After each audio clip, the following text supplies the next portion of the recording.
Good morning to everyone. Previously, we have seen the basic model, that is waterfall model. We'll see what are the advantages and disadvantages of waterfall model. So this waterfall model is very simple and easy to understand and use. This model phases are processed and completed one at a time. So we can see that phases are not going to overlap. So this waterfall model works well for smaller projects where the requirements are very much understood, or we can say that they are the well-defined requirements. So when you come for the disadvantages, once an application is in the testing phase, it is very difficult to go back or change something that was not well thought out in the concept stage. We can say that each and every phase is completed. So once again, you are not going to start any phase. That is, what are the phases what we have seen in the waterfall model? That is requirement analysis, next design part, implementation, next testing and maintenance. So these phases are completed. Then only after completion of the project, only whatever the changes which you want to make, they has to be started from the starting phase only. Okay. So when you come for the waterfall model, this is used when your requirements are very clear. That is, your product definition is stable and technology is also understood.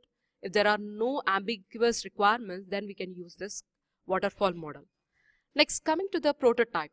So in order to make effective project or effective development of a project, we move to the prototyping model.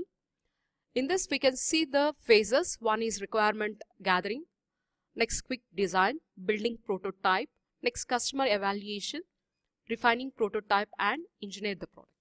So same as previously what we have seen in the waterfall model, requirement gathering, that is the collection of requirements which are needed in order to develop the software project. And after getting the requirement specifications, then we go for the model. Prototype is nothing but what we are doing is we are building a model. Based on that, then we go for building part. Then we provide that model to the customer. If there are any changes, the customer is going to evaluate that prototype. So then what the developer does is he makes the refinements, or we can say that whatever the changes the customer needed, that particular changes are reflected on the prototype. So we can say that in the fifth page, that is fifth phase, we can see that we can see the refining prototype. If all the requirements are satisfied by the customer, then we are going to build the project. Okay. This prototype model advantages that we can see is users are actively involved in the development. That is nothing but the fourth phase what we have seen is customer evaluation.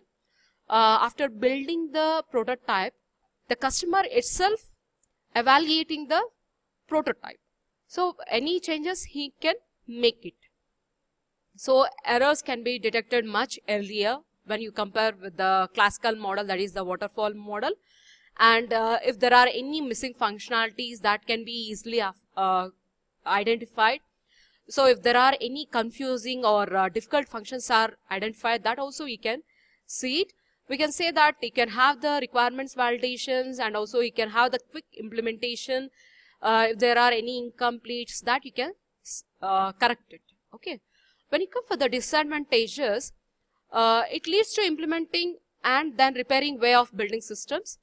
Practically, this methodology may increase the complexity of the system, as the scope of the system may expand beyond original plans. That is nothing but you are making a lot of changes on the prototype.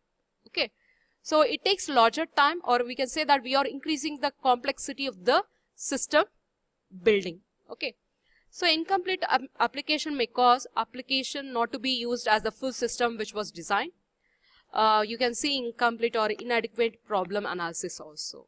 So you can also propose another model which can be used by overcoming the drawbacks of this prototype model.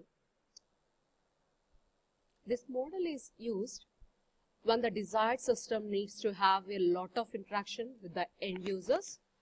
Example, online systems. We can also say that web application where end users interaction is frequently. Okay. And or we can also say that the end users are constantly work with the system and provide a feedback which is incorporated in the prototype to result in a usable system. They are excellent for designing good human computer interface systems. Thank you.